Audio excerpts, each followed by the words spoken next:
Hello, Uggies Worldwide. I'm Dave Kassler, amateur radio call sign KE0OG, here with another episode of Ask Dave. Today's question comes to us from KO4ENP Lee Gillespie, and he has a question about grounding. He says, just finished watching Grounding, which was Ask Dave number 806. He says he's watched most of my videos and gets some useful information from them. This is another grounding question, but with a bit of a twist here. My shack is solar powered.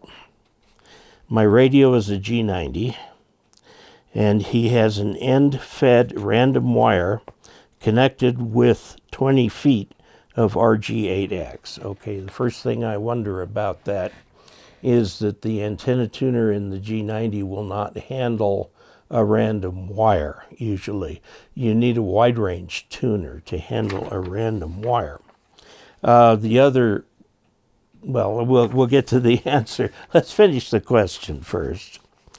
Okay, the antenna has a lightning arrestor connected between the RG8X and the 9-to-1 unon and run to a ground rod with a 12-gauge stranded wire. The antenna has a lightning arrestor connected between the RG8X and the 9-to-1 unon and run to a ground rod with 12-gauge stranded wire. The back of the G90 has a ground post, and it is also connected with 12-gauge stranded to the ground rod. The solar charger ground wire is connected to the same ground as the antenna and radio.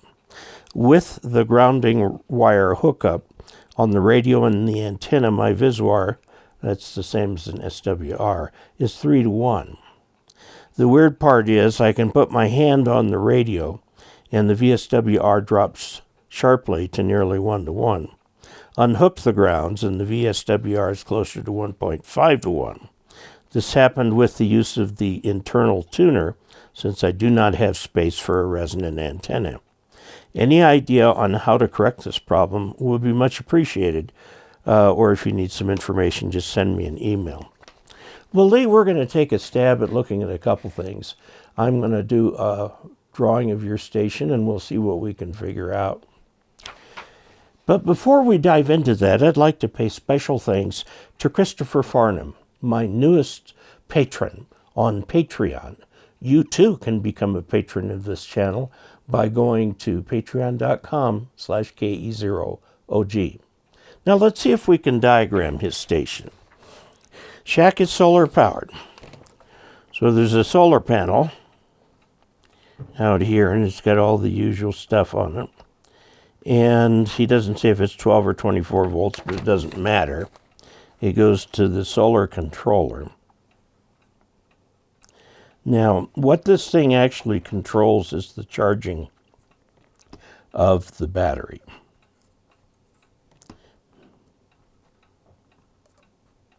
Okay? And out of this comes a black wire, which goes to the negative, and the other wire, red or whatever, goes to the positive on the battery. Okay. Now, he has a controller. A radio is a G90. So G90, which is a little Zygu radio, it's 20 watts. And it's fed to a random wire that's 41 feet, I guess, from the feed point here. Let's see. What does he have? The antenna has a lightning arrestor connected between the RG8X and the 9-to-1 unon. Okay. The RG8X, oh, this is 12 volts here. And let's see just where his lightning arrestor is. It has a lightning arrestor connected between the RG8X and the 9-to-1 unon. So apparently he has a 9-to-1 unon right here. What he needs is a balun. And there is a lightning arrestor here. And this comes down to the ground rod. Now note where the lightning arrestor is. It's here. Okay, not at the ground rod. The G90 is connected to this, and the controller 12-volt ground is connected to this. Okay, this is correct, this is correct, this is problematic. Okay, now, what he's having is a problem, although he does not see it much, but he's having a problem with these acting reactively. Okay, if he puts his hand near the G40, it provides an additional path through ground through a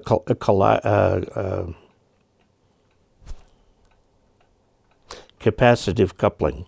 Okay, now I would strongly suggest, and this may very well solve your problem, that you disconnect there, you run your RG8X down to a lightning arrestor that is right on that ground rod.